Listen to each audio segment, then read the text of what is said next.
नमस्कार। आज हम एक बड़ी और दिलचस्प पहेली को सुलझाने की कोशिश करेंगे, भारतीय अर्थव्यवस्था की पहेली। और इसे समझने के लिए हम सीधे स्रोत सामग्री में ही गोता लगाएंगे। चलिए एक बहुत ही बुनियादी सवाल से शुरू करते हैं। हम सब जो भी काम करते हैं, चाहे वो कुछ भी हो, वो आखिर इतनी बड़ी अर्थव्यवस्था का कौन सा हिस्सा है? तो इस सवाल का जवाब देने के लिए अर्थशास्त्री किसी भी अर्थव्यवस्था को 3 मुख्य हिस्सों या सेक्टर्स में बांटकर देखते हैं। ये उसकी नींव हैं। और ये 3 हिस्से हैं, प्राइमरी, सेकेंडरी और टर्शरी। चलिए फटाफट समझते हैं कि इनका मतलब क्या है। सबसे पहला है प्राइमरी सेक्टर। सीधा सा मतलब है जो कुछ भी हम सीधे प्रकृति से लेते हैं, जैसे खेती करना, खान से कोयला निकालना या फिर मछली पकड़ना, ये सब प्राइमरी सेक्टर में आता है। इसीलिए इसे अक्सर कृषि और उससे जुड़ा सेक्टर भी कह देते हैं। फिर आता है सेकेंडरी सेक्टर। अब ये क्या करता है? ये प्राइमरी सेक्टर से मिले कच्चे माल को लेता है और उसे फैक्ट्री में किसी नई चीज में बदल देता है। सोचिए, कपास से कपड़ा बन गया या फिर गन्ने से चीनी। इसे ही हम इंडस्ट्रियल सेक्टर या औद्योगिक क्षेत्र कहते हैं। और आखिर में आता है टर्शरी सेक्टर। अब ये सेक्टर कोई सामान नहीं बनाता, बल्कि ये देता है सेवाएं, मतलब सर्विसेज, जैसे बैंकिंग, ट्रांसपोर्ट, स्कूल, अस्पताल। ये सारी सेवाएं बाकी दोनों सेक्टर्स को भी ठीक से काम करने में मदद करती हैं। अच्छा, अब ये तो हो गई परिभाषा। जरा इतिहास में झांकते हैं। दुनिया भर के देशों ने जब तरक्की की तो उन्होंने एक खास रास्ता अपनाया। ज्यादातर जो देश आज विकसित हैं, वहाँ क्या हुआ? पहले अर्थव्यवस्था का सबसे बड़ा हिस्सा खेती-बाड़ी थी।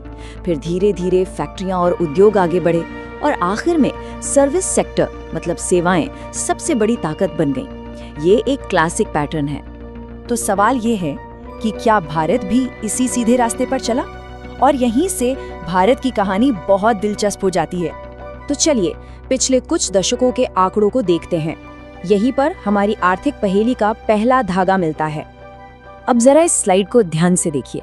यह है देश की कुल कमाई, जिसे जीवीए कहते हैं, जो मोटे तौर पर जीडीपी जैसा ही है। इसमें सर्विस सेक्टर का हिस्सा देखिए, 56%, मतलब देश की आधी से ज्यादा कमाई अकेले सर्विस सेक्टर से आ रही है। कमाल है। लेकिन जैसे ही हम कमाई से हटकर रोजगार पर आते हैं, पूरी कहानी पलट जाती है। देखिए, आज भी देश के 44% लोग खेती यानी प्राइमरी सेक्टर में काम कर रहे हैं। सोचिए, पैसा सबसे ज्यादा सर्विस सेक्टर में और लोग सबसे ज्यादा खेती में। तो ये है वो विरोधाभास। एक देश लेकिन 2 तस्वीरें।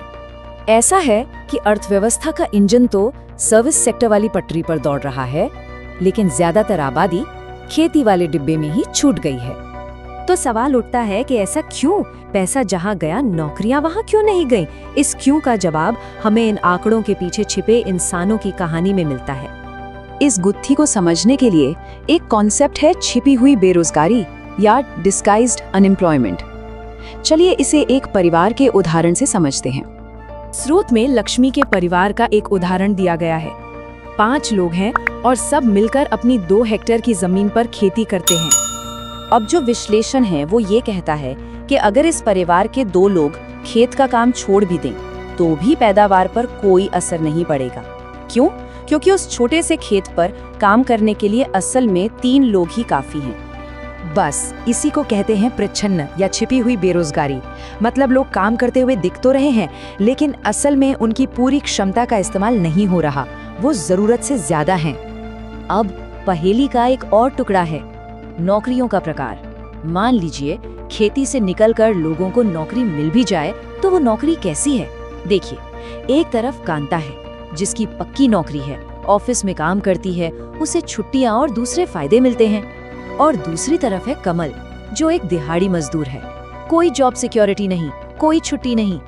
भारत में ज्यादातर नौकरियां कमल जैसी ही हैं, मतलब असंगठित क्षेत्र की। तो सवाल बड़ा है, इस पूरी चुनौती को देखते हुए देश में ज्यादा और बेहतर नौकरियां कैसे पैदा की जाएं?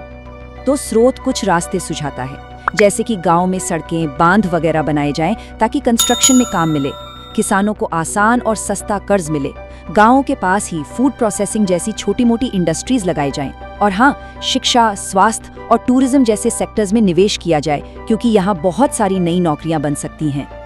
सरकार ने इस दिशा में एक बहुत बड़ा कदम भी उठाया है, MNREGA, Mahatma Gandhi national rural employment guarantee act. इसे काम का अधिकार भी कहा जाता है। ये कानून गांव में हर परिवार को साल में कम से कम 100 दिन के काम की गारंटी देता है, एक तरह का सेफ्टी नेट।